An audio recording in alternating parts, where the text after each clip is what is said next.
The blizzard had come without warning, turning the forest moon of Tertius Prime into a death trap. Commander Vex of the Galactic Coalition lay in the snow beside his twin brother, Lieutenant Rex. Their blue-tinted skin had faded to a dull gray, their body temperature dropping with each passing moment. The emergency beacon from their crashed scout ship had stopped transmitting 3 hours ago. Beside them, 2 furry shapes whimpered in the growing darkness. The dogs, massive creatures with thick coats bred for extreme conditions, had refused to leave the alien side even as hypothermia set in. Their names were Bear and Shadow, companions to the human who had been traveling with the Coalition officers before the crash separated them.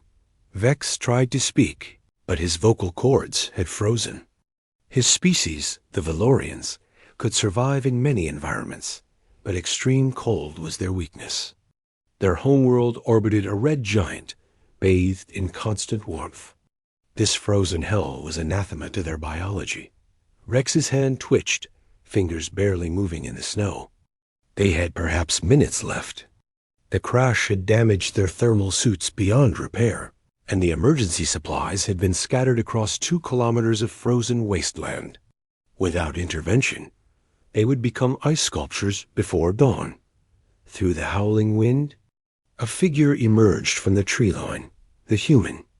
A man named David Grant had been searching for them since the crash. His face was red with cold, his beard crusted with ice, but his eyes burned with determination. He carried a pack on his back and dragged something behind him on a makeshift sled. Bear and Shadow leaped up, barking frantically. David dropped to his knees beside the twins, assessing their condition with quick, practiced movements. His breath came in ragged gasps, visible in the frigid air. "Still alive," he muttered, checking their pulse points. Barely. What happened next would be discussed in Coalition medical journals for years to come. David tore open his pack and pulled out a compact thermal generator, something he had salvaged from the wreckage. It was damaged, flickering with unstable energy. Any reasonable person would have discarded it as too dangerous to use. The power cell could explode if overcharged. He activated it anyway. The device hummed to life, radiating blessed warmth.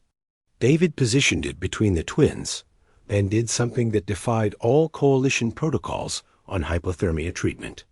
He stripped off his own thermal jacket, his insulated gloves, and his outer layer of clothing. The cold hit him like a physical blow, but he ignored it. He wrapped the jacket around Vex, securing it tightly. Then he pulled Rex closer, sandwiching the smaller alien between himself and his brother. The human pressed his bare arms against Rex's frozen skin, sharing his body heat in direct defiance of his own survival instinct. Bear and Shadow moved closer, adding their warmth to the huddle. David positioned the dogs on either side of the group, creating a living barrier against the wind. "Come on," David growled through chattering teeth. "You're not dying on this rock." "Not today." The thermal generator sputtered, its damaged circuits struggling. David reached out with one hand, adjusting the settings even as his fingers turned white with frostbite. He pushed the device beyond its safety limits, knowing it could fail catastrophically at any moment. Vex felt warmth seeping into his body. Not enough to save him, but enough to delay the inevitable. Through his fading consciousness, he wondered why the human was sacrificing himself. Coalition regulations were clear. In survival situations, priority went to those with the highest chance of survival. David should have kept his thermal gear and waited for rescue. Instead, the human was giving everything away. David's teeth chattered so violently he bit his tongue, tasting blood. His core temperature was plummeting. In another few minutes, he would lose consciousness. But the aliens were responding. Their skin was regaining color, their breathing becoming more regular. The thermal generator sparked, its power cell overheating. David grabbed it with his bare hands, ignoring the burning pain, and adjusted the output. He bought them another few minutes. Time became meaningless. David focused only on keeping the aliens warm, on maintaining the generator, on staying conscious just a little longer. His vision blurred. His thoughts became sluggish. Bear pressed against his back, whining. Shadow licked his face, trying to keep him alert. "Good boys," David whispered. "Take care of them if I don't make it." Then, through the storm, lights appeared. A coalition search and rescue shuttle descended from the clouds, its sensors finally able to penetrate the blizzard as the weather began to break. Powerful spotlights illuminated the scene. The rescue team found them minutes later. They discovered 2 Valorian officers alive against all odds, kept breathing by a damaged thermal generator that should have exploded. They found 2 dogs maintaining a protective circle. And they found a human, unconscious and blue with cold. His arms still wrapped around the aliens he had refused to let die. The medics rushed David into the shuttle first. Despite his protests in his semi-conscious state, the human had severe hypothermia, frostbite on his extremities, and the beginning stages of cardiac arrest. His selfless actions had brought him within moments of death. Vex and Rex recovered quickly once aboard the warm shuttle. Their species had remarkable recuperative abilities once removed from cold environments. Within an hour, they were sitting up, demanding to see the human who had saved them. The medical officer tried to explain that David was in critical condition, that he needed surgery to save his frost-damaged fingers, that he would need weeks to recover. But the twins insisted they found David in the medical bay, surrounded by warming equipment and intravenous lines. His eyes were closed, but he was stable. Bear and Shadow lay on either side of his bed, refusing to leave. "He gave up his gear," Rex said quietly. "His species cannot survive cold like this. He knew he might die." Vex nodded, his 3-fingered hand resting gently on David's shoulder. "I do not understand. We are not even the same species. We met only 3 days ago when we were assigned to this mission. Why would he sacrifice himself for strangers?" The medical officer, a veteran of many coalition operations, smiled sadly. "Because he is human. They have a saying on Earth, no one gets left behind. It is not logical. It is not strategically sound. But it is who they are." Over the following weeks, as David recovered and regained use of his frostbitten fingers, he received a stream of visitors.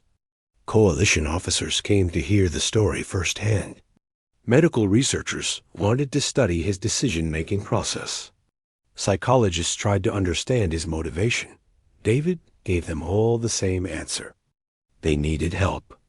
"I could help. That is all there is to it." The coalition awarded him their highest civilian honor, the Star of Valor. His actions were entered into the official record as an example of extraordinary courage. The Valorian High Council granted him honorary citizenship, a distinction given to fewer than 10 non-Valorians in history. But the greatest recognition came from an unexpected source. The entire Valorian fleet, upon hearing the story, adopted a new principle into their regulations. When asked what to call it, Vex and Rex spoke as one. "Call it the human protocol.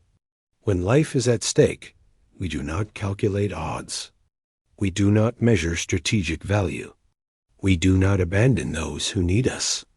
We do what is right, whatever the cost." David attended the ceremony where the new protocol was formally adopted.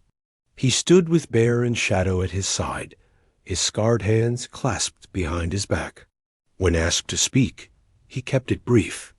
"I just did what anyone would do." Vex stepped forward, his blue skin gleaming under the ceremonial lights. "No, David, you did what a human would do. And now, thanks to you, we all understand what that means." The lesson spread throughout the coalition. Humanity, the newest species to join the galactic community, had taught the older races something profound. Survival was not just about logic and calculation.